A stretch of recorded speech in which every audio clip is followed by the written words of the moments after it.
which is why you see rangers fighting saber-toothed tigers but never cows. They are afraid of cows. Now, I read that and I was like, wow, there's so much to unpack there. Wait a second. I think we should just leave it packed in and just throw it in the trash.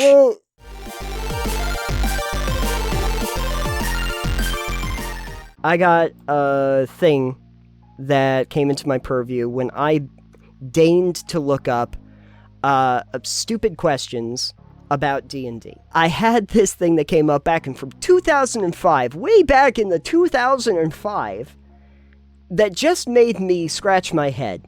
And I was hoping that maybe you could give me some input. The ranger into a glass of water question. A phrase I never thought I would say. That's not a question. That's a grammatically terrible partial sentence. Yes. Is from Dragon Magazine of yore. Skip Williams used to do an April edition, so it's like an April Fool's, I guess, of Sage Advice where he'd answer weird questions like that. Now, he ruled that under the second edition rules of the time, polymorph any object could only turn a creature into an object of uniform composition, and that a ranger could be turned into a glass or a puddle of water, but not a glass of water. He did provide that magic like a limited wish might be able to turn a ranger into a glass of water, but the wording would have to be composed very carefully, otherwise it is likely that the wish would generate a giant glass of water and place the dual wielder into it. Then there was the question about if a wishmaker parsed the wish very well, how many hit points would compose the glass versus the water. It was determined that the watery soul of the ranger would be immune to weapon attacks but could be damaged by drinking, and that a creature with a larger tongue would do more damage than one with huge teeth, which is why you see rangers fighting saber-toothed tigers but never cows. They are afraid of cows. Now, I read that and I was like, wow, there's so much to unpack there. Wait a second. I think we should just leave it packed in and just throw it in the trash. Well, so why is it the ranger? This is the thing that I'm confused by. Why is the ranger the class that this is focused on in the first place? Why wouldn't this just be... I don't think that matters. It doesn't matter. So the ranger is superfluous to this. So it's really... It could have been a wizard. Yeah, so basically we're talking about the rules of polymorphing. Is basically what this amounts to.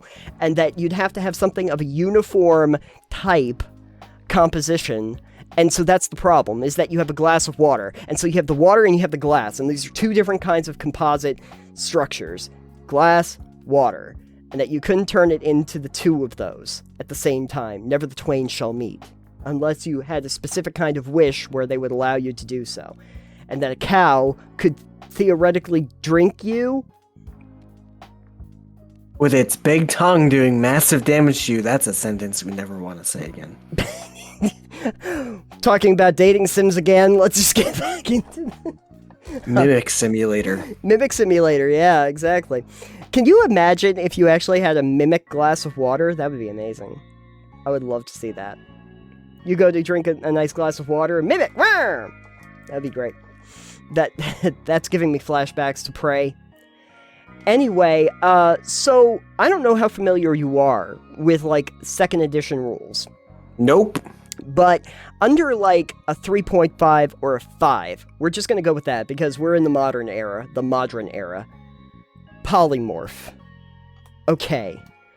Do you know anything about the idea of the uniformity of composition when it comes to polymorphing? No. No. I don't think that's a thing. I didn't think so either. I thought that the idea of because if you think about it, like, if I can turn into a creature is not of uniform composition. No. Usually polymorph, I believe, don't quote me, is turn a creature into another creature. Like turning my floor. Yeah. Never mind. Jerk. Into an invisible cat? Yep. Okay, great. The floor has turned into a cat. That's terrifying. That's excellent. That's great. Anyways, I'm pretty sure polymorph is just turn creature into other creature. That was my understanding too. until I read about this very, very weird thing that happened. This is something I'm curious about, because they're worried about generating a giant glass of water. And a giant glass of water, by the way, a glass of water in general is not a creature. I think we can agree on that. Unless we're counting Kool-Aid Man as a giant glass of liquid, then yes. Oh, wow. No, now I'm starting to wonder. Don't. So I could turn... Stop right there. Polymorph could turn you into the Kool-Aid Man. Is that's technically a creature. No. So, oh yeah. Oh no. Oh no. The Kool-Aid Man doesn't like that. You gotta watch out for a lot of cows that want to get their fruit punch on, if that's the case. Okay, so my understanding of polymorph, unless maybe it's true polymorph or it's something advanced, is that you could turn into another creature, but size, I don't know if that necessarily matters. I think maybe it can be one size above, one size below, something to that effect. Like, you couldn't necessarily polymorph yourself into, like, a stone giant or something like that. Probably not. Maybe with a greater polymorph or something like that. Maybe true polymorph, something to that effect. I guess the real thing that just hit me really weird when I read this. That's the entire thing? The whole thing, yeah. Why did someone ask this question? Why did someone sit there and think to themselves, hey, could you turn a ranger into a glass of water? What was going on in their head? Probably a lot of drugs.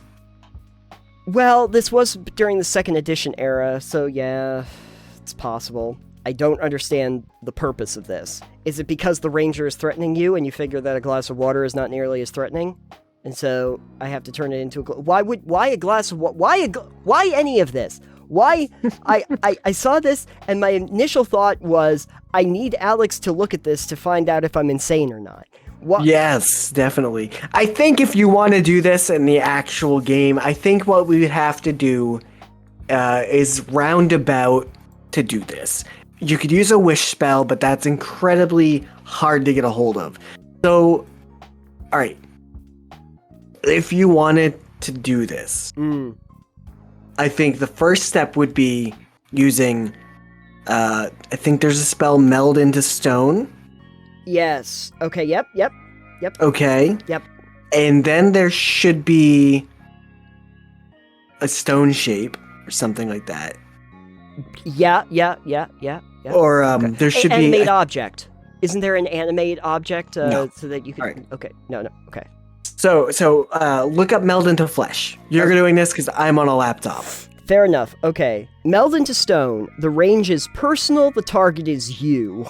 The duration is 10 minutes per level, apparently. This is actually 3.5 rules, I guess. That's but fine. It's fine. We'll go with it. Meld into Stone enables you to meld your body and possessions into a single block of stone. The stone must be large enough to accommodate your body in all 3 dimensions. When the casting is complete, you and not more than 100 pounds of non-living gear merge with the stone. If either condition is violated, the spell fails and is wasted.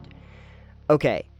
While in the stone, you remain in contact, however tenuous, with the face of the stone through which you melded. You remain aware of the passage of time and can cast spells on yourself while hiding in the stone. Blah, blah, blah, blah, blah. The stone's complete destruction expels you and slays you instantly unless you make a DC 18 Fortitude save. Okay. Okay, this is also probably pertinent. Anytime before the duration expires, you can step out of the stone through the surface that you entered. If the spell's duration expires or the effect is dispelled before you voluntarily exit the stone, you are violently expelled and take 5d6 points of damage. Okay. All right. Yeah. So we do this. You do Meld into Stone. Is that what now it's called? Sorry. Meld into Stone. It's a transmutation spell. Yeah. So use Meld into Stone on yourself. So therefore, you become part of this rock. Got it. Then what we're going to do is have someone cast Transmute Rock to Mud. You can do it in mud to rock or rock to mud. Okay, great. Yeah, we're doing Rock to Mud. Rock to mud. Okay. Non-magical rock of any sort in the area becomes an equal volume of thick, flowing mud that remains for the spell's duration. The ground in the spell's area becomes muddy enough that the creature can sink into it. Each foot that a creature moves through the mud costs 4 feet of movement, and any creature on the ground when you cast the spell must make a strength saving throw. Okay. Creature must make a saving throw when it moves through it for the first time. Failed save, they sink into the mud and restrained. Restrained condition on itself by pulling itself free of the mud. Okay, you can, if you cast it on a ceiling, the mud falls. Any creature under the mud when it falls must make a dexterity saving throw. A creature takes 4d8 bludgeoning damage on a failed save or half as much damage on a successful one. Okay, so I'm turning this rock into mud. And it's a 40-foot cube. And then we transmute the stone into mud. Now I'm mud. Okay. So I believe there's also a purify water spell. I don't know what edition it's from. I think it's actually in 5e2. So let's see if we can do that. Okay, purify food and drink. Okay. This is what it is. All non-magical food and drink within a 5-foot radius sphere centered on a point of your choice within range is purified and rendered free of poison and disease. Okay, so this one says makes the area of dirty, contaminated water clean. Would you consider mud to be contaminated water? You could make a case for that. Yep. Yeah, you could. Because okay, yeah, we're there. Okay, we're getting there. We're getting there. So we meld flesh to stone. Yeah. We turn the stone into mud. We turn the mud into purified water. Okay, now I'm water. Yes. But now I'm water. Okay. Yep. But that doesn't get me into a glass of water. Well, now we just need to get a glass. Now we need to get a glass, and we put you in the glass of water. Or, could I make some of the mud into a glass?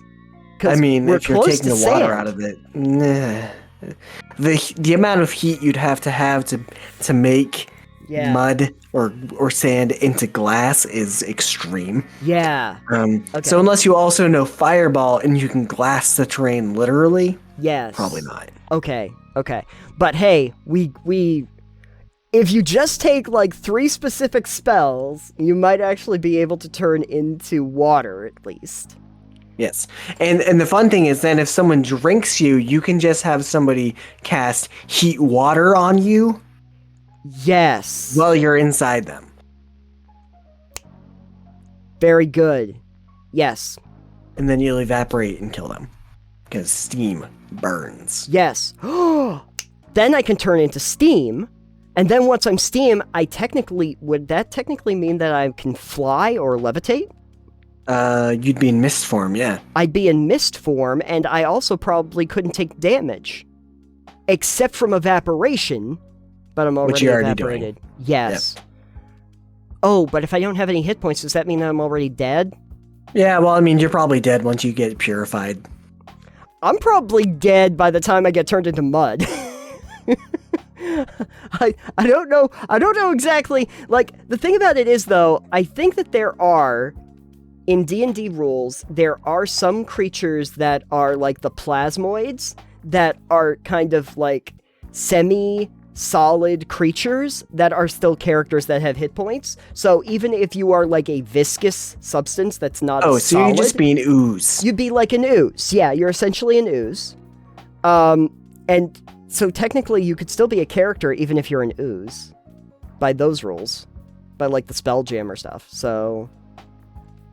Listen, D&D's been adding a lot of anthropomorphic creatures lately. The next one is probably going to be a slime person, because that'll attract all the anime fans. Yeah. Plasmoids, though, I think can take whatever shape they want. Actually, this becomes really easy, because then they could just transmute themselves into a glass of water. They could just change their form into a glass of water, or like maybe shifters a lot of trouble. Yeah, we could have just started there. That would have been, hey, listen, 2E folks. That just to take it back around to our original subject. Look, we solved the glass of water problem way faster by having all of these new. Listen, I did it in 3 spells. We did it in 3 spells. 3 spells. That's not bad. We got to water, and then you just get a glass. Everybody has a Yeah. glass on them, probably in their backpack. So, hey, we're good. Good place for it. Yeah, great. Okay, cool. Hey, did our math check out? Anyone who's No. listening, feel free to determine that we did this badly, that we did Please. this wrong, and we'll talk about it. Why not? This seemed like a really stupid exercise. Let's keep talking about it. Oh, we're all in a glass of water. Watch out for cows. That's why they said there was no cow level. The Rangers were very, very concerned. Got you. Makes total sense to me now.